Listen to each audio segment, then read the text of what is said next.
हमारे चैनल को सब्सक्राइब करें और बेल नोटिफिकेशन को ज़रूर दबाएं।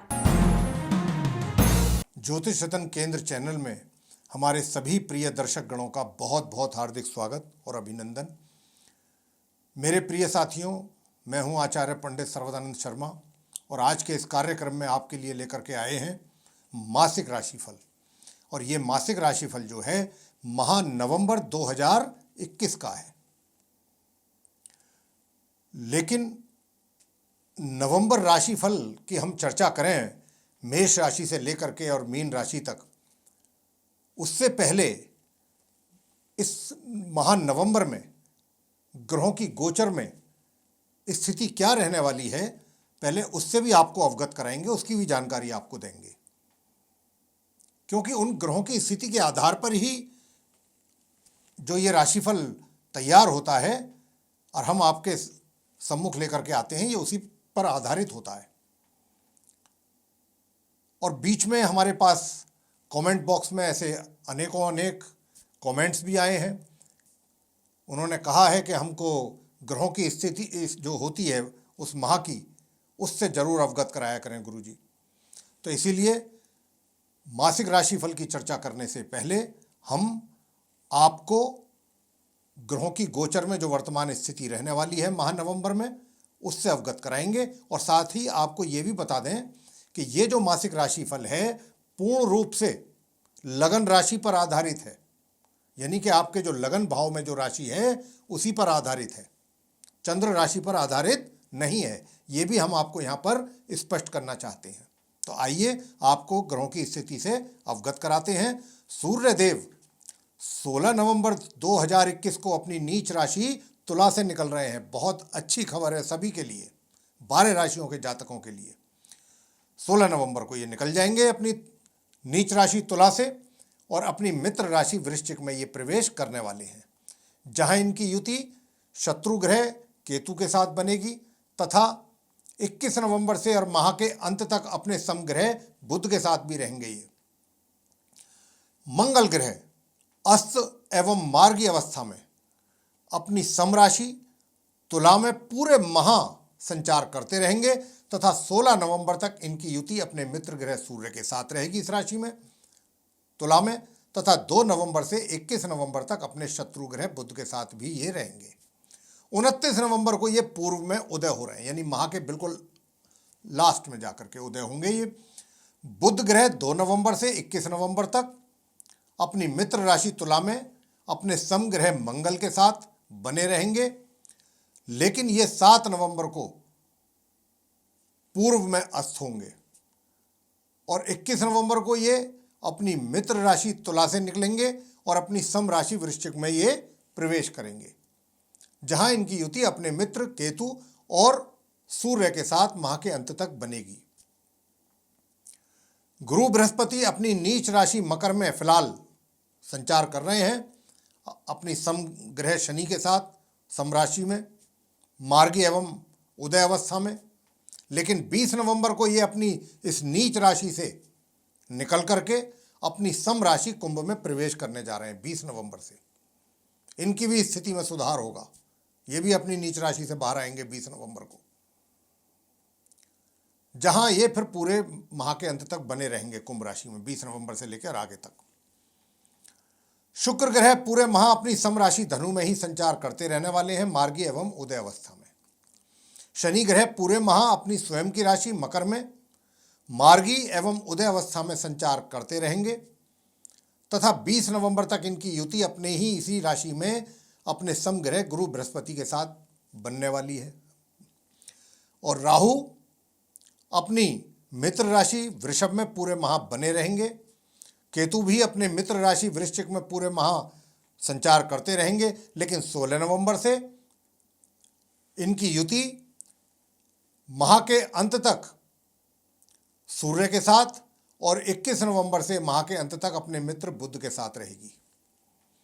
तो ये थी जो ग्रहों की स्थिति माह नवंबर में गोचर में, जिससे हमने आपको अवगत कराया है जो स्थिति रहने वाली है। आगे चर्चा होगी तुला लगन के जो जातक हैं, तुला राशि के, यानी कि लिब्रा असेंडेंट बेस जो जातक हैं, उनके मासिक राशिफल के विषय में, जो कि नवंबर 2021 का है। और वही सबसे पहले बात करेंगे आपके व्यवसाय को लेकर के कि व्यवसाय की स्थिति इस माह कैसी रहेगी। सबसे पहले तो मैं आप मेरे प्रिय साथियों आपको ये बताना चाहूँगा कि आपके ऊपर शनि की ढैया का प्रभाव बना हुआ है, जिसके कारण थोड़ी बहुत मानसिक प्रॉब्लम, चिंताएं बनी रहेंगी, कभी कम कभी ज़्यादा। व्यवसाय के विषय में बात कर लें तो ये जो माह है व्यवसाय के लिए थोड़ी समस्याएं हैं, लेकिन समस्याएं आएंगी तो वो बहुत आसानी से सुलझ भी जाएंगी।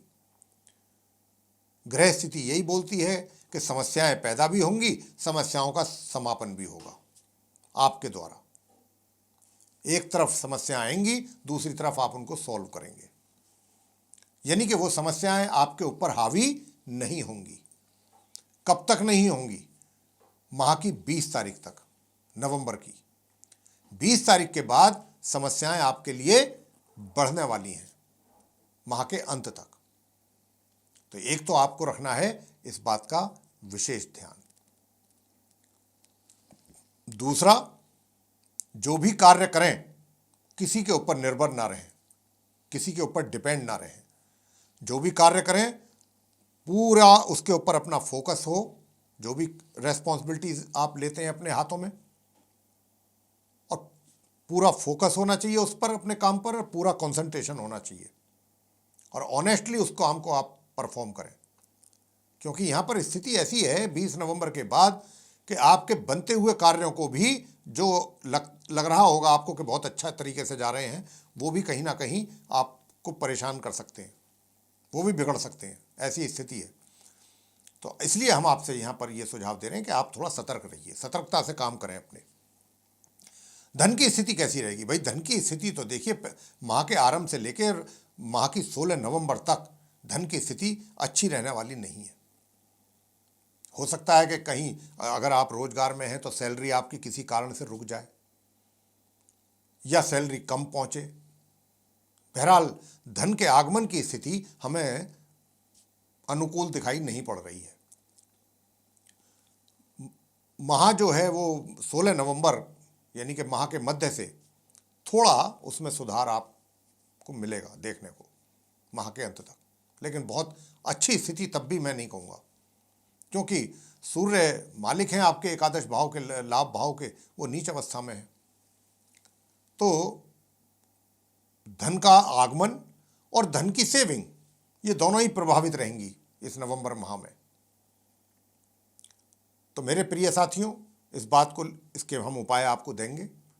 अगर आपने उपाय किए तो हालात काफ़ी आपके नियंत्रण में रहेंगे। अंत में आपको उपाय देंगे हम। अब बात कर लेते हैं सुख सुविधाओं की। तो देखिए, ये महा सुख सुविधाओं वाला भी नहीं है, उसका भी लाभ प्राप्ति में कमी रहेगी। पूर्ण रूप से सुख सुविधाओं का लाभ भी आप प्राप्त नहीं कर पाएंगे, कारण चाहे जो भी बने। प्रेम संबंध कैसे रहेंगे? देखिए, प्रेम संबंधों की बात जब आ जाती है तो मैं बता दूं कि अगर आप ऑलरेडी रिलेशनशिप में हैं तो रिलेशनशिप तो कंटिन्यू रहेगी, लेकिन कहीं ना कहीं बीच में कुछ ना कुछ इश्यूज जो है खड़े होंगे आपके बीच में। और अगर कुछ नई प्लानिंग कर रहे हैं आप, अभी हाल फिलहाल में ही प्लानिंग कर रहे हैं रिलेशनशिप डेवलप करने के लिए, तो उसमें भी ऊपर नीचे ही ज़्यादा रहेगा, चीज़ें आपके ज़्यादा अनुकूल नहीं चल पाएंगी, थोड़ी परेशानियां ज़्यादा रहेंगी। तो इस प्रकार के संबंध रहेंगे। और जहाँ तक विवाहित व्यक्तियों का वैवाहिक सुखों का सवाल है, मैं बता दूं, परेशानियां तो रहेंगी जीवन में, आपके वैवाहिक जीवन में। हाँ, लेकिन इतना ज़रूर है कि परेशानियां आएंगी और परेशानियां निकल जाएंगी, यानी कि आप दोनों मिलकर के आपकी अंडरस्टैंडिंग के माध्यम से उन चीज़ों को आप सॉल्व कर लें बैठ के, ये हो सकता है। लेकिन परेशानी आएंगी, लेकिन आप उनको सॉल्व भी कर पाएंगे बैठ के। आगे आपसे बात करेंगे परिवार के सदस्यों के साथ संबंध आपके कैसे रहने वाले हैं। तो देखिए, परिवार के सदस्यों के साथ संबंधों पर भी ग्रहण लगने वाला है इस माह। अगर आप कोई किसी तरीके की अपने पारिवारिक सदस्यों से कोई अपेक्षा कर रहे हैं किसी प्रकार के सहयोग की, तो मैं यही कहूँगा कि इस माह आप भूल जाएं तो ज़्यादा बेहतर है, क्योंकि 16 नवंबर से आपके परिवार के घर में पितृदोष लगने जा रहा है, यानी कि बनते हुए कार्य भी बिगड़ जाना। एक तो कार्यों का ना बनना, और जो बन रहे हैं किसी कारण से वो भी पूरे ना हो पाए, वो बिगड़ जाएं, बल्कि कुछ इस प्रकार का योग ग्रहों के कारण बनेगा आप तुला राशि के लिए। तो इसलिए आप डिपेंड ना रहें कार्य क्षेत्र में। मैंने कहा किसी दूसरे पर कार्यों के लिए डिपेंड ना रहें। अपने परिवार के लिए भी मैंने यही कहा है आपसे कि अपने परिवार किसी के ऊपर डिपेंड ना रहें। और छात्रों के लिए उनकी शिक्षा प्राप्ति को लेकर के कैसा रहने वाला है, देखिए छात्रों का जो माह के आरंभ से लेकर माह की 20 नवंबर तक समय आपके लिए मध्यम है, सामान्य से ऊपर है। परिणामों की प्राप्ति आप कर पाएंगे, लेकिन 20 नवंबर से और माह के अंत तक परिश्रम थोड़ा अधिक करेंगे, तब जाकर के कुछ सामान्य परिणामों की प्राप्ति कर पाएंगे, ये स्थिति रहेगी। लेकिन हाँ, 20 नवंबर के बाद जो धन की स्थिति मैं कह रहा था, तो उसमें थोड़ा मैंने आगे भी बोला है कि आपको सुधार दिखाई देगा। धन का कुछ आगमन अवश्य होगा, आपके हाथों में पैसा आता हुआ आपको दिखाई पड़ेगा, चाहे कमी मात्रा में हो। संतान के लेकर के कैसा रहने वाला है, देखिए संतान को लेकर के भी जो भी परिणाम आपको प्राप्त होने वाले हैं, कोई बहुत अच्छे परिणामों की प्राप्ति तो नहीं होने जा रही है माता पिता को अपनी संतान के द्वारा। सामान्य ही रहेगा, एवरेज रिजल्ट्स जो हैं वो मिलते रहेंगे पूरे माह, थोड़ा 19-21 रहेगा बस। स्वास्थ्य कैसा रहेगा, देखिए स्वास्थ्य के लिए मैं बता दूं कि माह की पहली तारीख से नवंबर से और 20 नवंबर तक का जो समय है, ये आपके स्वास्थ्य पर बहुत अत्यधिक ध्यान देने वाला है। काफ़ी मुझे इसमें आपका स्वास्थ्य प्रभावित होता हुआ दिख रहा है। जरा सी भी कोई लापरवाही आपकी तरफ से आपको परेशानी में डाल सकती है, तो आप अपने स्वास्थ्य को लेकर के लापरवाह ना हो, सचेत रहें, सावधान रहें, पूरा ध्यान रखें खाने का, पीने का, पूरे दिनचर्या का। 20 नवंबर के बाद भी ऐसा नहीं है कि रोग आपके शांत हो जाएंगे, रोग तो रहेंगे, छाती से नीचे के रहेंगे, लेकिन हाँ इतना जरूर है कि कम हो जाएंगे। उपाय क्या करें, उपाय यही करें कि प्रतिदिन स्नान आदि से निवृत्त होकर के सूर्य देव को तांबे के कलश के द्वारा जल देना ना भूलें पूरे महीने, और 5 से 10 मिनट ही करें, चाहे आदित्य हृदय स्तोत्र का पाठ अवश्य करें प्रातःकाल, या फिर सूर्य के मंत्रों का जाप करें, ओम घृणी सूर्याय नमः, 1 माला या 3 माला। मंगलवार के दिन संध्या के समय हनुमान जी की प्रतिमा के सम्मुख जाएं, वहाँ जाकर के सरसों के तेल का दीपक जलाएं, और वहीं बैठ करके या तो सुंदरकांड का पाठ कर सकते हैं या हनुमान चालीसा का पाठ कर सकते हैं, बजरंग बाण, हनुमान अष्टक इत्यादि। अंत में आरती और बेसन के लड्डू या बूंदी से भगवान का भोग लगाएं।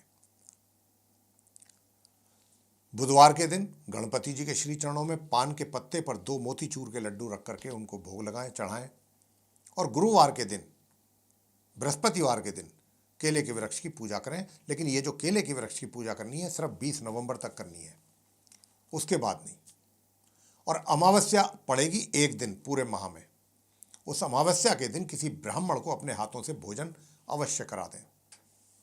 जो आपके कार्य रुके हुए हैं या बिगड़ेंगे इस माह, वो बनने शुरू हो जाएंगे। अब बात करेंगे क्या कहते हैं आपसे कि देखिए आपको हमने ये उपाय भी दे दिए तुला लगन तुला राशि के जातकों को। अगर आप करेंगे तो निश्चित रूप से परेशानियों से छुटकारा आपको मिलने वाला है। अब हम आपसे यही कहना चाहते हैं अंत में मेरे प्रिय साथियों कि अगर आपको ये वीडियो पसंद आई है तो इसको लाइक अवश्य करें, चैनल को भी सब्सक्राइब करना ना भूलें, और इसको अधिक से अधिक मात्रा में शेयर करें। बेल आइकन जो है उसको अवश्य दबाइए, ताकि आने वाले दिनों में हमारे कार्यक्रम के जो भी नए वीडियोज़ हैं वो आप तक आसानी से पहुंच सकें और आप उन सभी का लाभ समय अनुसार प्राप्त कर सकें। इसी के साथ बहुत बहुत धन्यवाद। जय माता दी।